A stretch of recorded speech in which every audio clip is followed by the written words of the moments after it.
It's Sunday night. You know what that means. Ringside Heat is on the air here on News Talk Sauga 960 AM. You can follow us on all our social medias on Threads, X or Twitter if you still want to call it that. Instagram at ringside_heat. I am your special guest host, Jose Taboada. You can follow me on Twitter at Taboada93. Unfortunately, Lex Tan couldn't be here. And boy, what an episode he unfortunately was not able to attend because, folks, it is the show that we've all been waiting for. 6 nights away, or to be more specific, at this time next week, it is the grandest stage of them all, WrestleMania 40, and we are going to be in there just having the time of our lives. For most of these gentlemen, their very first WrestleMania, but we're going to get into those details in a little bit. Let's introduce the ring crew. First things first, he has attended his first WrestleMania. He has waited a long, long time for this moment, and it's finally about to come true. He is our action figure collector, and you can find him on Instagram at Coco Collects, Mr. Chico Nuguid. Chico, how are you feeling? Oh man, ring that bell. I'm so excited. And I'm not talking about just the Liberty Bell. Get that ring bell going, man. Let's go. Right, we are in the city where the United States was born with that beautiful Liberty Bell. Up next, unfortunately, he will not join us in Philadelphia, and I think he's been nagging us on here and there about not going to Philadelphia, but he is there with us in spirit. He helped create the first theme song of Ringside Heat, Mr. Steve Peconi, who you can find on X at Steve Peconi Music, right? Oh, did I mess that up? You did. It's Peconi Steve. That's it. Steve, how are you? Is there still music behind it? No. No. Just check it. After the Ringside Heat, my co-write theme got pulled. I was so ashamed. Oh. I had to remove music from everything. I actually just retired.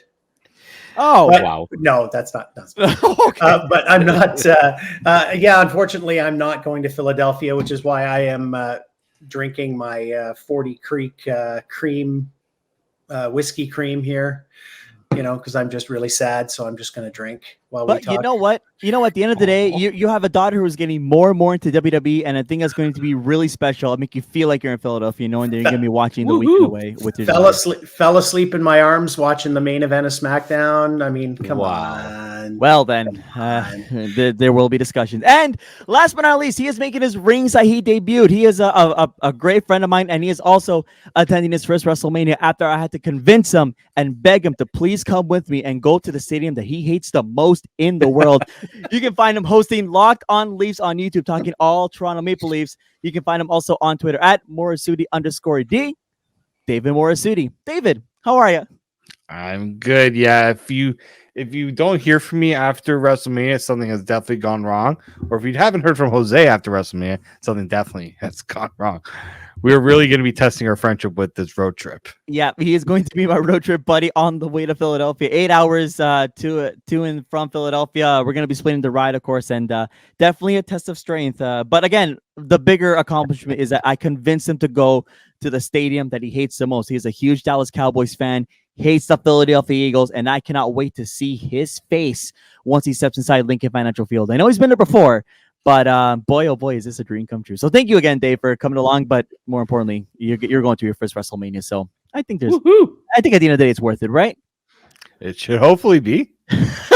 Well, folks, we do got a fun show for you here today. We are recapping or reviewing. We're teeing it up. We're teeing up WrestleMania 40 along with trying to figure out what we're going to do and share our experiences getting all excited for the big weekend. So we're going to take a quick break right now. When we come back, we're going to run down that entire card, and then we're going to look at all the matches that we think are going to stand out, or the ones that we're looking forward to here on News Talk Sauga 960. We'll be back.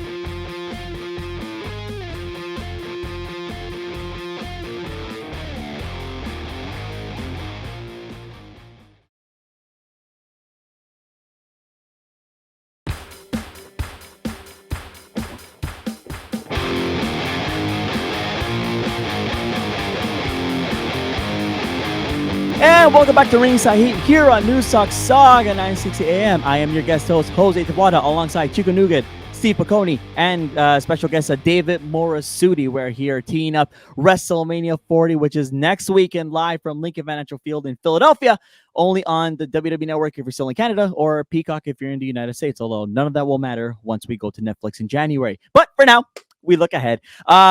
WrestleMania 40. It's the 40th WrestleMania. There is a lot of hype, a lot of anticipation anticipation going into this event that I'm starting to wonder if we're slowly, and I don't want to jinx it, if we're slowly entering greatest WrestleMania of all time territory. The hype has been phenomenal, to say the least, going into this WrestleMania. I think better than it has been in at least the last 5 years, which is not saying a lot, consider that one of those years was a pandemic, but still great. They're certainly building it up to be, if not the best, certainly the biggest. You're certainly seeing that in all of the events surrounding Mania as well.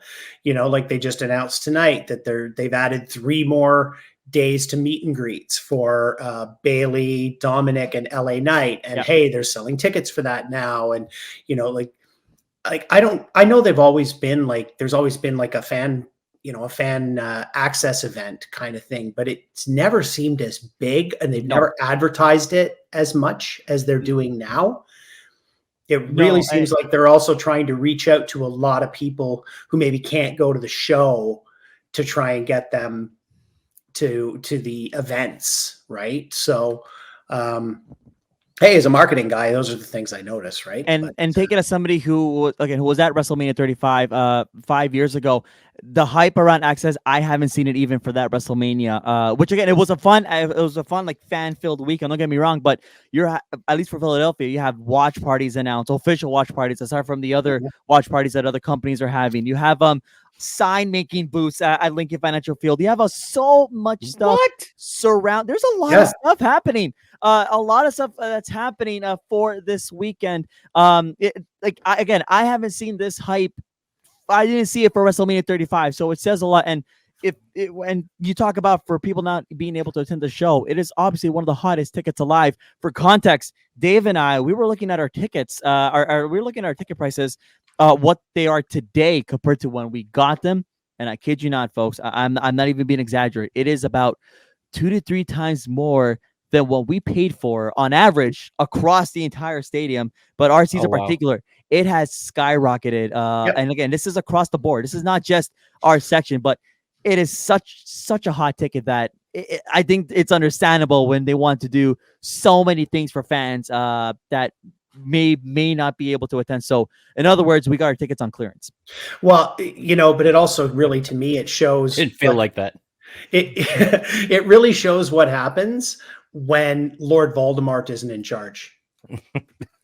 Yes, he will not be named. Yeah, exactly, right. But like he's not just thinking of on the night. It's not that. It's everything surrounding it. The people now are looking at this as this is huge. This is an event. It's not a show.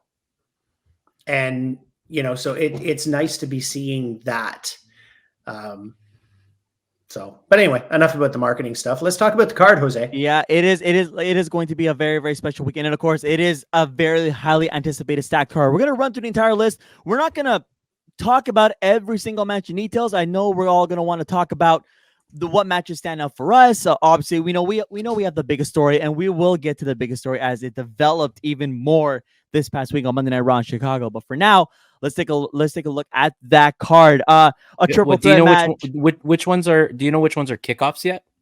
No, right? There are no. I don't even know if we're gonna have kickoffs. Whatever's out there is not ordered yet. Got it. No, right now this is what we have as of Sunday, March 31st, 2024, a triple threat match for the United States Championship. Logan Paul defends against Randy Orton and Kevin Owens. It is the third brother versus brother match in WrestleMania history. Jey Uso taking on Jimmy Uso. A match that has gotten very, very personal, which included the police. LA Knight taking on AJ Styles. And then in a very, very now highly anticipated 6-pack tag team ladder match for the undisputed tag team championships. The Judgment Day, Finn Balor and Damian Priest have to survive against Regeneration X. DIY, Johnny Gargano and Tommaso Ciampa. The Awesome Truth, The Miz and R-Truth, who, by the way, Truth has never won at WrestleMania. The New Day, Kofi Kingston and Xavier Woods. A-Town Down Under, Austin Theory and Grayson Waller. And the last team to qualify, New Catch Republic, Pete Dunne and Tyler Bate. Over to the Intercontinental Championship, Sami Zayn is hoping to dethrone that epic long reign by the Ring General, Gunther. Rhea Ripley hopes to continue her year-long reign as Women's World Championship against Becky Lynch. And then, of course, the Damage Control storyline that is finally going to culminate. Io Sky defending her title against Bayley. Those matches, we don't know what nights are going to go down. But what we do know for night one, it is the insane main event, the Bloodline tag team match. The Rock and Roman Reigns taking on Cody Rhodes and Seth Rollins. If Cody Rhodes and Seth Rollins lose that match, the main event for night two will be Bloodline rules, which that'll be something entertaining. And then meanwhile, confirmed for night two, Seth Rollins has to go back-to-back nights in competition when he defends his World Heavyweight Championship against Drew McIntyre. And then, of course, the main event that will close out WrestleMania 40, depending on the stipulation, Roman Reigns will defend against Cody Rhodes. Whew, that is a lot. That is a lot. A lot of good ones there. A lot of good ones there. So, gentlemen, I will open up the floor to you as I have to drink water. What matches stand out? What are you looking forward to? I know we got the Bloodline. I think we're going to save that till the end, but what sticks out? For me, it's the hardest part is trying to figure out what I'm looking forward to the most. I almost have to go the opposite way and like what is the take it or leave it match for me that night. And I'm going to get slapped, but it's kind of Sammy Gunther for me. I think it's going to be a great match. Wow. I think it's going to be a great match, but I think it's just, we know the outcome. It's so predictable. Is it? And I think, yeah. I wouldn't say so. No, they're not going to keep it on Gunther. I still think at this WrestleMania, with one possible exception, every title changes hands. And that possible exception is Rhea Ripley. I think every other title changes hands. Well, see, contrary to what you're saying about the predictability of that one, I think it's amazing that all of these matches that Jose just ran down, not ran down like put them down, but I mean like he just ran down the card. I would entertain the thought of both sides of almost every match winning. You know what I mean? Like it's there's a valid case to be made, I think, for just about every one of those matches. There's not necessarily one guaranteed outcome. You know, like all of them, even I know we're talking about the main event later on, but even that isn't guaranteed as much as I want to guarantee the predictable thing from last year to kind of happen this year. Even that's not like 100% guarantee. And I like the thrill in that. Like there's so much that we're actually going to have to witness live. And the fact that we're going to be there for it, like what a time to do that, you know, to have a card that's like chock full of surprises, really, like things you can't predict necessarily. I originally went in thinking, hey, every title changes hands. The only two that I worry about that about that not happening was Rhea and Gunther.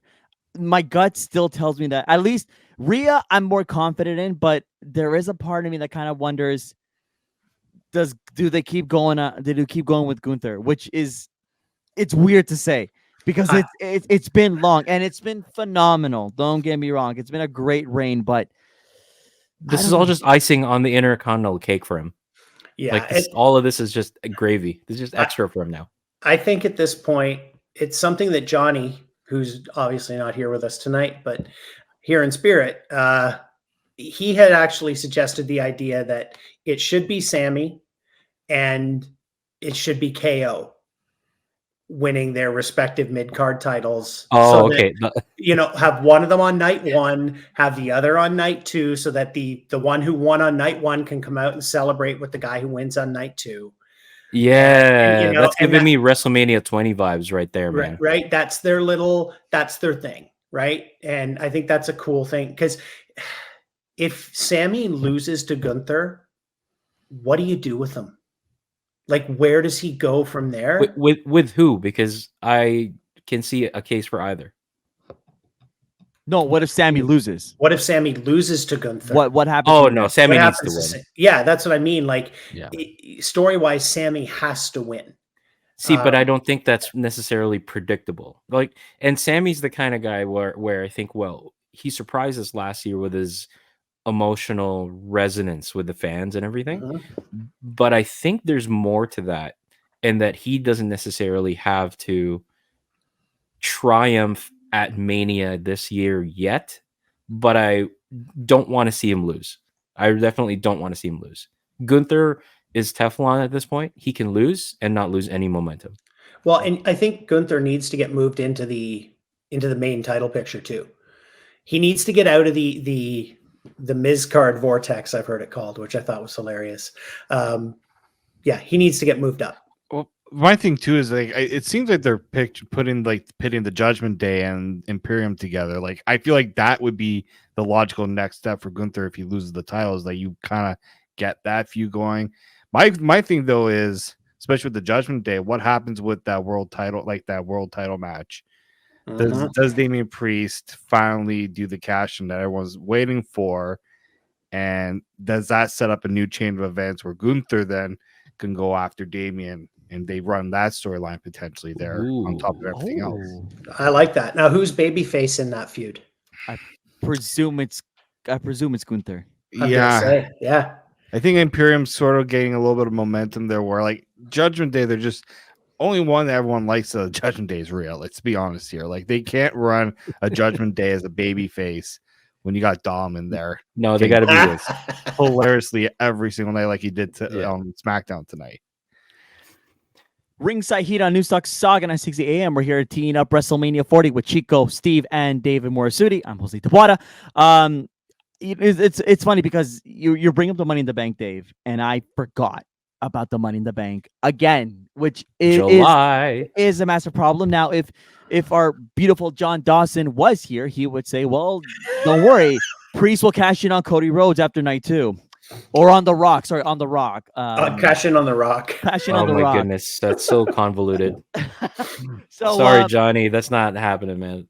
But it's like I don't know when at this rate. And for me, I want to repeat what I said many moons ago, many episodes ago, that Priest is going to become the first individual to run the entire year of the contract. That at this rate may as well go for that record. He is definitely one of the longest, if not borderline close to it. Oh, could you imagine if he actually cashed it in like Toronto? in the opening match in Toronto at Money in the Bank, and then they literally just took his briefcase and just hung it. Just we don't have to pay for a next one, so hands it to the ref, who hands it off to a prop guy who just goes and hangs it up top.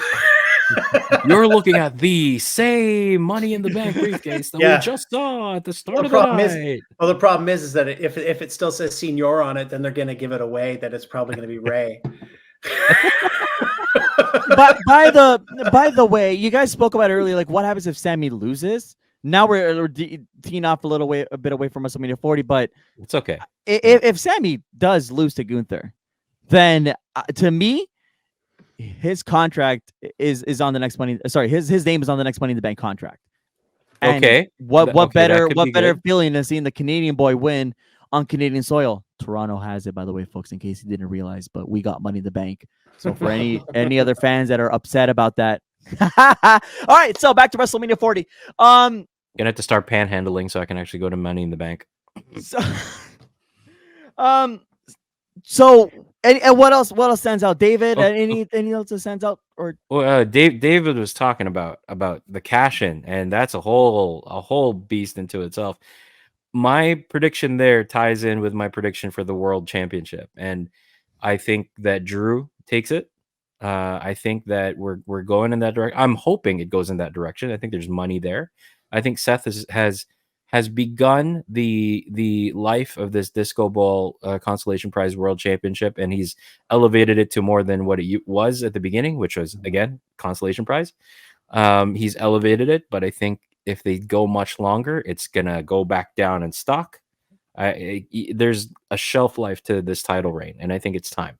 I think Drew's going to take it. There's money in Drew versus Punk eventually, but there can also be money in Drew versus Damian Priest because they have baked that feud in for months here and there. It was a few months ago, but the two of them have been gnawing at each other in at Raw at different stages of the last few months. So they're gonna collide over that title. It's not gonna be Damien and The Rock or whatever. Come on, Johnny. Well, Raw well, after Mania. Well, Could be.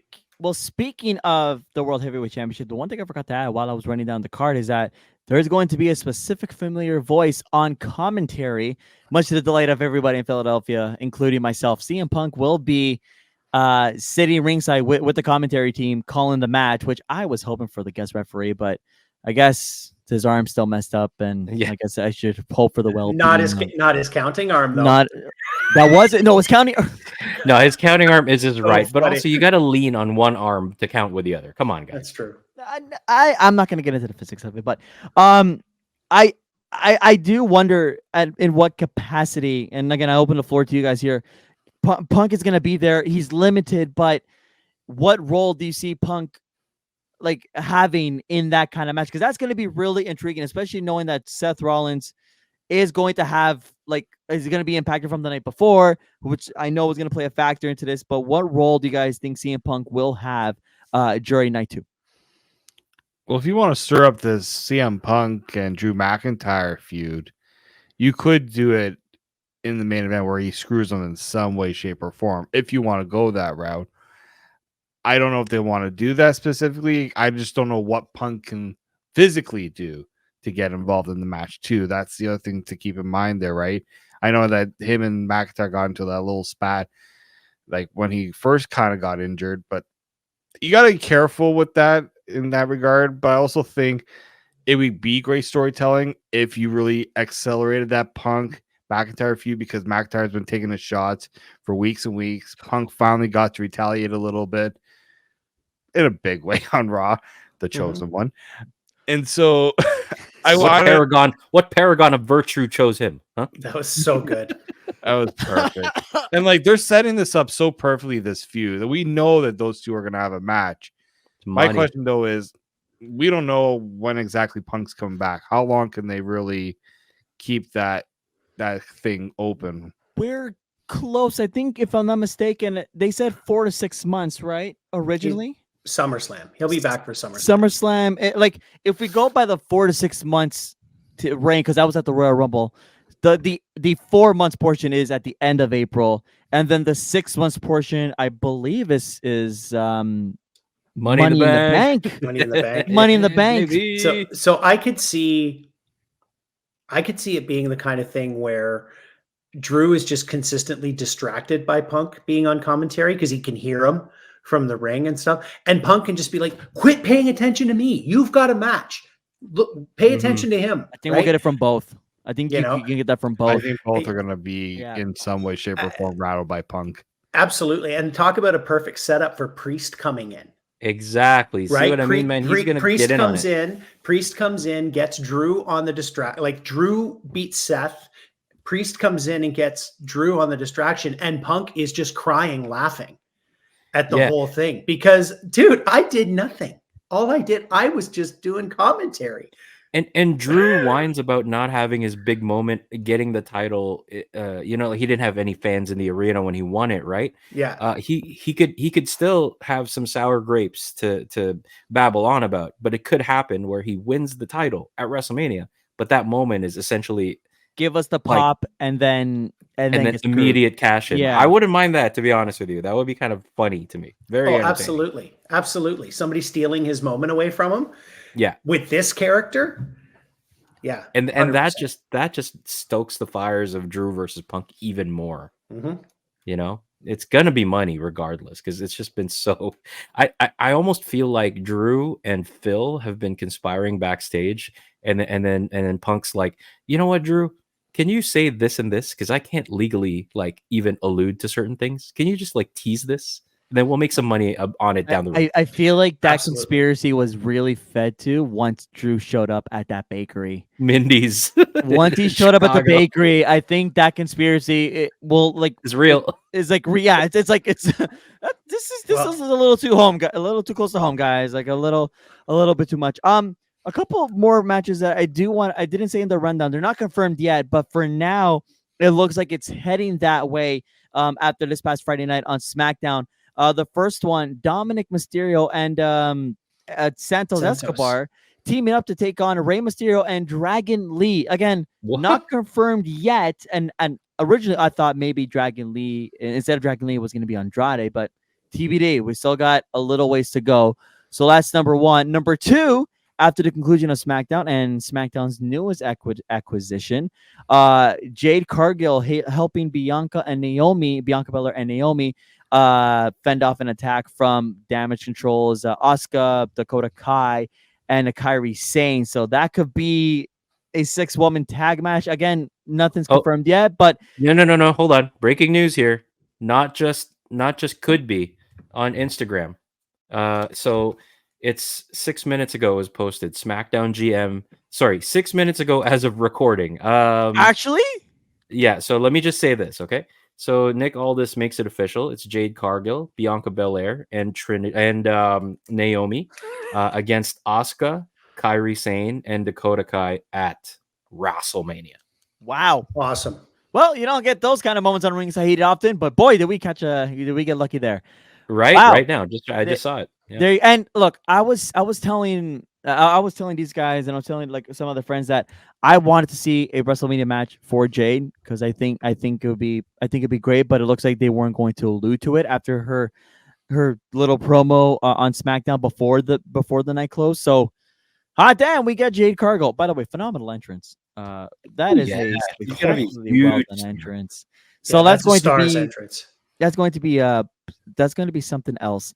So there you go. Any other Well, quick thoughts? David, did you ever watch Jade in AEW? Like, I don't know if you ever. I watched her a little bit. Like what I mean, obviously, you're still gonna impress seeing what she can do physically, but like I was waiting for that. Like we saw it obviously a little bit too at the Royal Rumble, and I'm just like, that's they needed another. I mean, they have some of those like some of with that athleticism, like, but I was just waiting for that. So when they brought her over from AEW, I'm like, this is like they need a little more of that, right? They needed someone to eventually have that rivalry with, if you want to go the route with Bianca or with Charlotte down the road, like they needed that other kind of big time. Because like as good as the women's division has become, Cargill just brings it to another stratosphere with what she can do physically and just she's the whole package, right? Sure. I think WWE's been kind of waiting for another one, and they do have a few, but like another set, like another superstar that can kind of bring it on top. So yeah, I was familiar with her, but not as much as, you know, because I'm not a huge AEW person, but I did know who she was and kind of how I knew about her. Let's just say. Just wait till we get her against Tiffany Stratton at some point. Oh, that's gonna be good. Oh dear Lord. Ringside Heat on News Talk Sauga 960 AM. We're gonna take a quick commercial break, our last commercial break, as we go off into the final segment of the show. When we come back, we're gonna talk to Bloodline, folks. We're gonna talk about the insane story that many of us were skeptical at first. It has ended up being one heck of a ride. We'll be back here on News Talk Sauga 960 AM after these promotional considerations.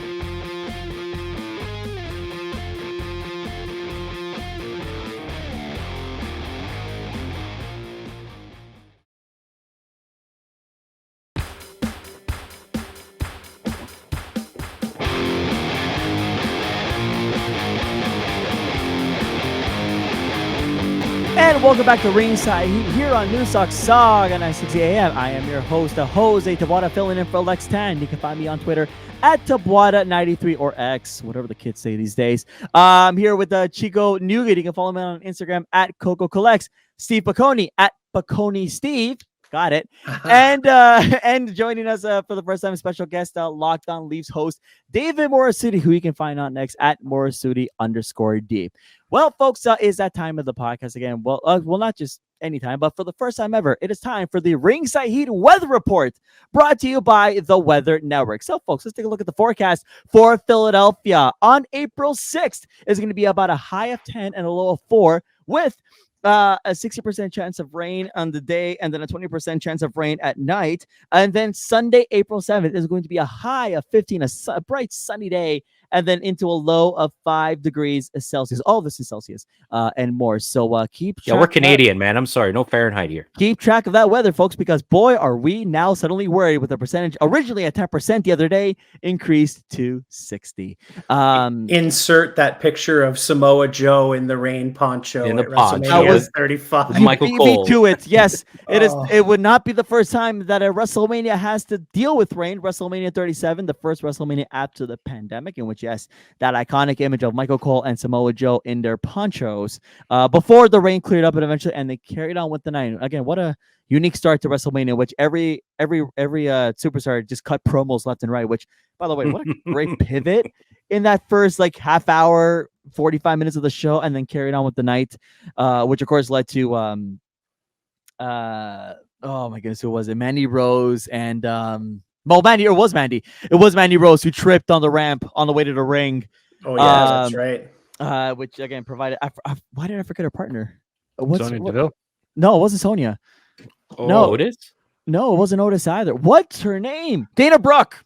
Dana Oh, Brooke. yeah, it's kind of forgettable. Oh, Exactly. That's Ash Elegance. Ash by Elegance. Ash by Elegance. yeah. Yes. Also as well, folks, a little program, before we came around with what we need to say. Number one, obviously, next week there will be no new episode of Ringside Heat because, well, we're gonna be in Philadelphia. So it said you Also, if you're a real fan, okay, let's just be honest, and you're listening to us, you'll probably be watching WrestleMania we in expect our normal you time to, slot. as much as we appreciate you helping the numbers and including and supporting our show and with the viewership and all, please do not do that next Sunday, April 7th, because I believe we're going to get a repeat of this episode. I'm kidding, guys. We would love to support, obviously, but at the same time, it's WrestleMania, and I believe that we're going to get a repeat of this episode 131. Jose, you might want to check that notification on your phone. I think it's the station manager calling.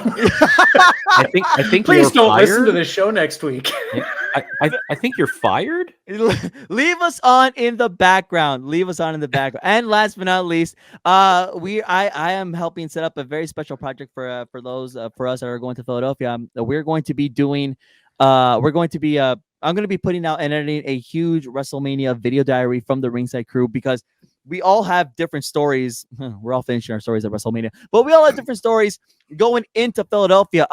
We have the two best friends, David and Jose. We're riding together. We're leaving next Friday. We have family and friends, Chico and Lex, who are going super early. They're leaving Tuesday, I believe, to Philadelphia. And then you have the entire family story. John Dawson and his family, they're going, I believe, the Thursday overnighter into the Friday. So we all have different perspectives. We all obviously are going to meet up at Lincoln Financial Field to take photos, to as I get to watch their faces at their very first WrestleManias. Yeah, so we're preparing a video diary. I'm in the process of like how I want to get this edited and going, but please look forward to that to our YouTube channel. So I recommend you follow us and subscribe to us on YouTube at Ringside Heat, which I realized I didn't even promote that in the opening segment of the show. So is there an underscore anywhere, or I don't know? I don't think so. No, I think it's just look up Ringside Heat on YouTube, and we should be the first option. So there you go. The Bloodline, boy, what a story that's been since January, huh? The story where The Rock shows up to open up 2024, says he wants Roman. They tease us with that match after the Royal Rumble, in which we all panicked. I especially panicked, thinking that they were actually have the audacity to do The Rock versus Roman Reigns, until that WrestleMania kickoff in Las Vegas, and Cody picks Roman to set that up. As everything progresses, Seth Rollins gets involved in the mix, and all of a sudden we now have a tag team match. The third WrestleMania tag teaming event in history, WrestleMania 1, and of course last year's night 1 of WrestleMania 39. Now highlights night 1. Again, if Cody and Seth lose to The Rock and Roman Reigns, the match is now Bloodline rules, which I presume is an over glorified street fight. No holds barred, no DQ, tornado, unsanctioned. And let's face it, if it's not Bloodline rules, it's going to be a pretty boring match. Probably. Well, we've already had especially, it, right? I'm sorry, it's Chekhov's stipulation. You don't say that there's going to be a Bloodline rules and then not give us Bloodline rules. So, which I think that match is going to be it's going to be amazing. It's going to be an incredible ride. It is going to be an overbooked mess, but in the absolute best way possible. In a deliberate way. Yeah. Well, I mean, it could be so overbooked that David is hoping that we hear the glass shatter at some point in that match. Oh, could you imagine? And why not? Why not? You're going to hear that, and then and just because they love to troll us, all of a sudden you're going to hear no chance. That's what you got. I don't even know whose theme that is at this point. Anyways, so or here comes the money. Okay. If we can get another, torn calf, quad muscle. Quad. Yeah, I was going to say he doesn't have any more quads left. With that family lineage, it's always the quads. And literally, if you look at the family tree, yes, it's happened way too often in that family. Yeah. We just need to get Kevin Nash in there too. I was gonna say, he's gonna jackknife those quads. So, gentlemen, again, the floor is open. The floor is already open, but again, I formally opened the floor. Your thoughts on what to expect, what the story has entailed after all this. I mean, this past Monday Night on Raw, The Rock made Cody bleed.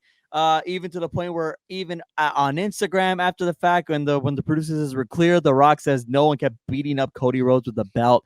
He was mad. He was mad. The Rock has really pushed this story into a story that I didn't think WWE would touch again, in terms of the brutality, in terms of the edginess, in terms of this over dramatic, if you want to say that, suspenseful story that has you hooked and has people starting to say, I feel like I'm back in the Attitude Era. And that says a lot, because when have people really said that in the last 15 to 20 years alone? And yes, folks, WrestleMania 20 was 20 years ago, in case you don't know math. So, guys, go off. What are your thoughts on all this, on what it has been, at the end of the day, an incredible story?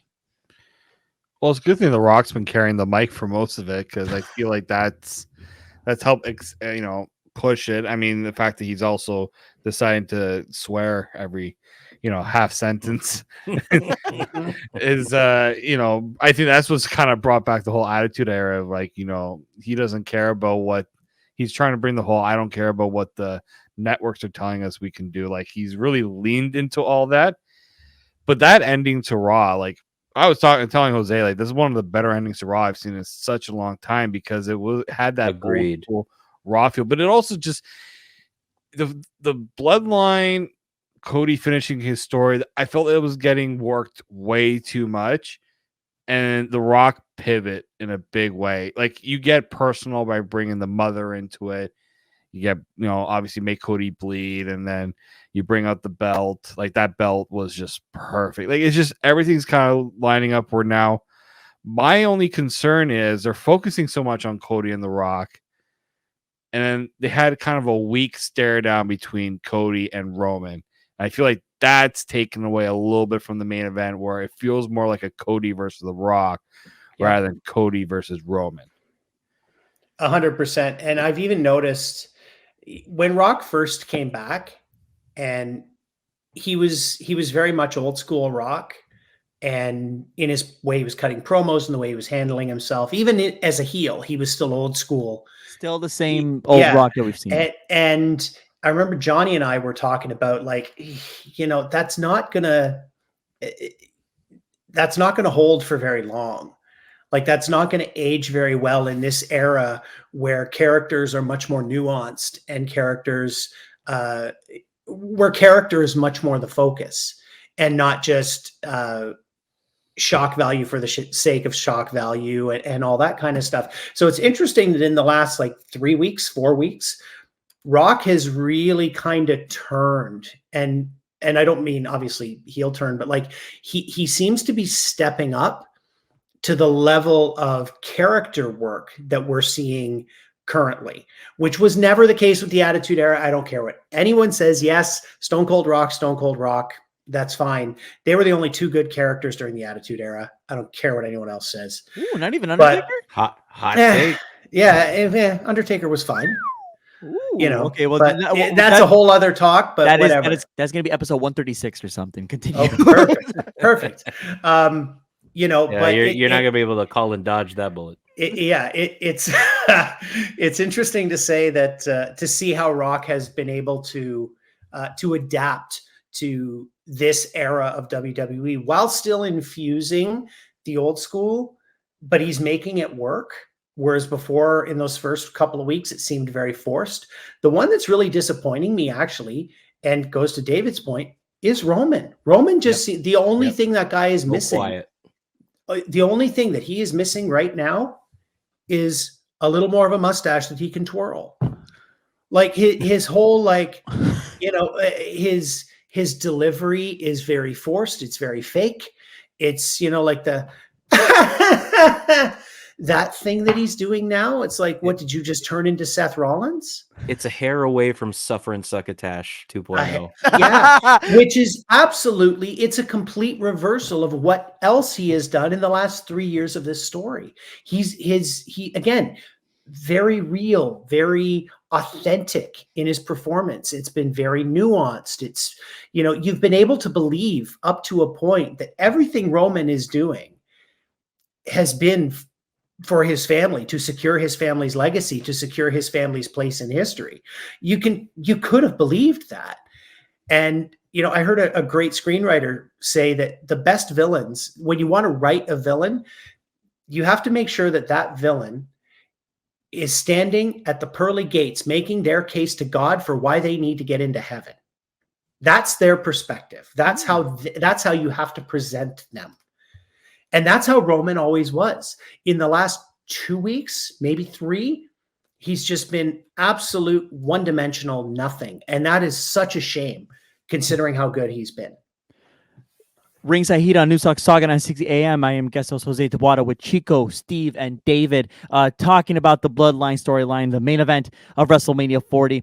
So just to kind of piggyback on Steve's point there, he's right. I think Steve is 100% right. And it was, to me, it was a little bit unfortunate that this past Friday on SmackDown in Connecticut, it was a kind of a missed opportunity to kind of give Roman that solo moment to kind of help reel him back in. There was really no mention of the bloodline at all, other than setting up a Solo versus Jey Uso match next week on SmackDown the night before WrestleMania 40. But at the same time, as much as I feel like that's a missed opportunity, you can't also forget that in Brooklyn this Monday on Raw, it's going to be The Rock and Roman Reigns together, and that should be something. I feel like that's where we can finally hone it in for Roman. And I think as well that if it's not the case, and this is why I really like the storyline, with how predominant, how much attention The Rock's gotten and how much he's helped carry the storyline. What I think, and I know this is a very popular opinion, that I think that there's gonna be jealousy in Roman. I think that it's gonna catch up to Roman, and I think we're gonna see those seeds unfold during night 1, during that tag team match, and then of course eventually night 2, which could lead to Roman finally losing the title. I feel like they're gonna tie it in somehow, because yes, like I said, Roman looks surprisingly weak after a very wild 4 years, almost 4 years, if not already 4 years. I don't even know anymore. But I have faith in what's going to happen this Monday night on Raw, and I have faith that during WrestleMania itself, that we're really going to see Roman kind of back to that big dog status that we all know and love, and really, again, bring this all in together. I somehow. Yeah, no, the only question in my mind really is, well, there's lots of questions. Like I said earlier, it's a very hard to predict kind of WrestleMania, and I love that.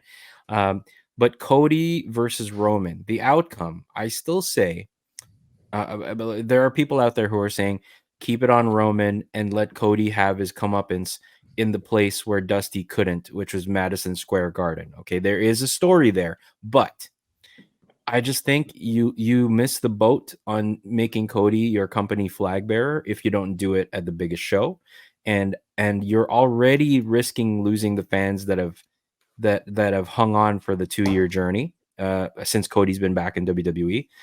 You are going to lose, I think, more than half of that steam if you don't do it in Philly.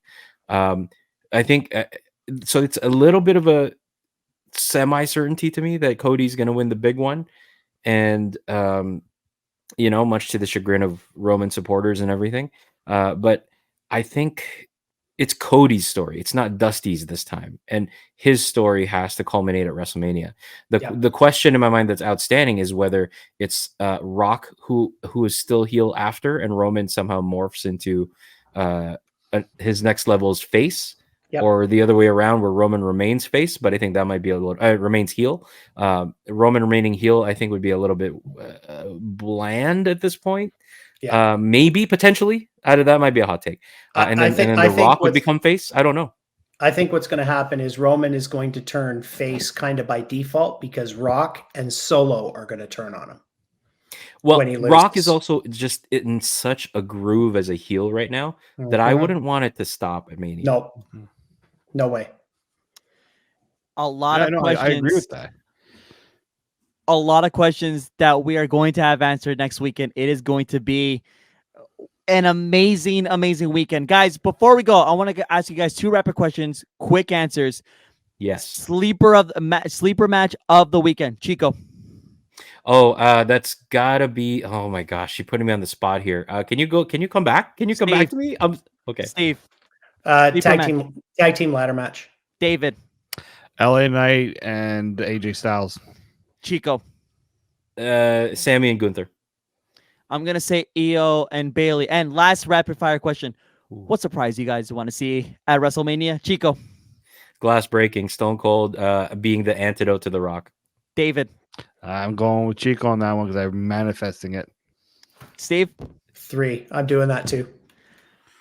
I'm gonna go with Stone Cold, but for me, as much as I want to see Stone Cold, and I feel like I'm gonna get it, Shawn Michaels. I need my Heartbreak Kid entrance. I need Mr. WrestleMania at Mr. WrestleMania. I don't know what for, but okay. I don't exactly, but I want it. I want it. I'm a huge HBK guy. I need to see it. I would go insane, and I think I would have to revive David if the glass shatters because I know he's gonna cry. And I am a real man. No. Copyright.